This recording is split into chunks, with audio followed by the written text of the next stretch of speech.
Praise the lord. ప్రభు అయిన యేసుక్రీస్తు వారి శుభనామంలో దేవుని బిడ్డలందరికీ హృదయపూర్వకంగా వందనాలు తెలియజేస్తున్నాను. బాగున్నారా? పరిశుద్ధ గ్రంథంలోని కొద్ది మాటలు మనం చదువుకుందాం.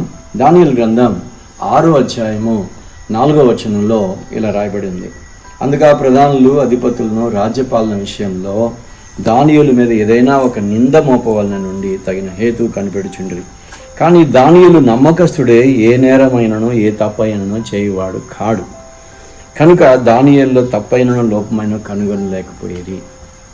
ఇలా మన చుట్టూ చాలామంది మనం ఏదన్నా తప్పు చేస్తామా, పొరపాటు చేస్తామా, ఏదన్నా పాపంలో పడిపోతామా, దాన్ని బయటికి అందరూ చూపిద్దామా అని రెడీగా ఉంటారు చాలామంది తప్పు కనుగొనడానికి.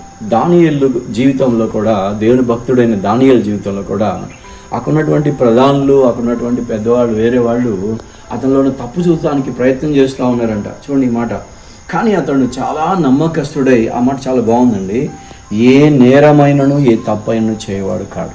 ఏ తప్పు చేయడం లేదు అతను, ఏ నేరం చేయడం లేదు. ఎందుకని చేయలేకపోతున్నాడు, అలాగ మనం ఎందుకు ఉండలేకపోతున్నాం అనేది మనం చూద్దాం. దానియేలులో ఇలా తప్పు అయినను నేరమైన చేయకుండడానికి 2 కారణాలు మనకు కనిపిస్తాయి.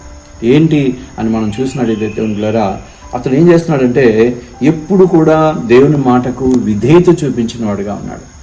దేవుని మాటలు ధ్యానించేవాడు, దేవుని మాటలు చదువుకునేవాడు, దేవుని మాటలు వింటూ ఉండేవాడు. కాబట్టి దేవుని మాటలకు బాగా విధేయత చూపించాడు. ఏంటరా, ఆకాశం గతించిద్ది, భూమి గతించిద్ది, కానీ దేవుని మాట ఎన్నడూ గతించదు.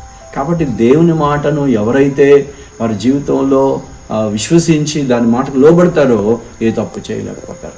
మనం మొదట తన జీవితంలో ఏ తప్పైనను నేరమైనను లేనివాడుగా ఉండడానికి కారణం ఏంటంటే, ఇక్కడ మొదటి విషయం, తన జీవితంలో విధేయత చూపించిన వాడుగా ఉన్నాడు. భక్తిగా జీవితం జీవిస్తూ విధేయత చూపించాడు. అది చాలా ప్రాముఖ్యం. మనం కూడా దేవుని మాటకు విధేయత చూపించే వాళ్ళుగా మనం ఉండాలి. ఎప్పుడైతే విధేయత చూపిస్తామో పిల్లరా, అప్పుడు ఏ తప్పైనను నేరమైన లేనివాడుగా ఉంటారు. ఎందుకంటే ఆకాశం గతించదు, భూమి గతించదు, కానీ దేవుని మాట గతించదు కదా. కాబట్టి మనం చేయాల్సిన పని ఏంటంటే, దేవా నీ మాటకి నేను లోబడతా, నీ మాటకి విధేయత చూపిస్తా అన్నాడు. యేసుప్రభు వారు కూడా సిలువ మరణం పొందినంతగా తను విధేయత చూపించిన వాడుగా ఉన్నాడు. అందుకని అతను ఏ తప్పు లేదు. ఈరోజు నీ జీవితంలో, నా జీవితంలో ఏ తప్పు లేకుండా ఉండాలంటే సూచన తప్పకుండా దేవుని మాటకు లోబడు. 2వ విషయం మీకు చెప్తా. అదేంటంటే పిల్లరా, మనము పరిశుద్ధ గ్రంథం చెప్తుంది, దానియేలు గ్రంథం చెప్తున్నాడు, అతను భక్తి గలవాడైనందున ఏ హానియో చేయలేకపోయినాడు. అంటే భక్తిగా ఉండాలి. కొంతమంది విధేయత చూపిస్తారు, కానీ ఎలాంటి విధేయత చూపిస్తారంటే దేవుని పిల్లలు ఏదో బలవంతంగా చేయాలి కదా అన్నట్టుగా విధేయత చూపిస్తారు. కానీ పిల్లరా, మనము విధేయత చూపించడంలో ఎలా ఉండాలంటే ప్రేమతో విధేయత చూపించాలి. దేవుని వాక్యానికి లోబడుతూ భక్తిగా జీవిస్తూ విధేయత చూపించిన వారుగా మనం ఉండాలి. అప్పుడు పిల్లరా కంప్లీట్గా ఏ తప్పైనా. భక్తి అంటే ఏంటి? ప్రేమతో, దేవా నేను నిన్ను ప్రేమిస్తున్నా, అందుకని నేను ఎక్కువగా నీకు లోబడతా అనేటువంటి మాట మనం కనిపిస్తూ ఉంటాం. కాబట్టి దేవుని పిల్లరా, మనం చేయాల్సినటువంటి పని ఏంటంటే విధేయత చూపించే వాళ్ళుగా ఉండాలి, భక్తిపరుడుగా ఉండాలి, భక్తి కలిగిన జీవితం మనలో ఉండాలి. అలాంటప్పుడు అందుకని దానియేలు ఏ తప్పైనను ఏ నేరమేమో చేయవాడు కాడు. అందుకని ఆ దేవుడు అతను కాపాడాడు, సింహాల బోన్లో కాపాడాడు, అన్ని విషయంలో కాపాడుతూ వచ్చాడు. అట్టే మరి అలాగా దేవుడు నిన్ను కూడా కాపాడాలి అంటే అలాగా మనం కూడా విధేయత చూపిస్తూ భక్తి కలిగిన వాళ్ళుగా ఉంటే తప్పకుండా ఉంటాం కదా.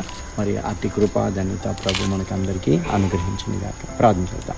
పరిశుద్ధురా, నీకు వందనాలనైనా, నీ ప్రేమను బట్టి వందనాలు. ఈరోజు మాతో మాట్లాడినందుకు స్తోత్రాలు.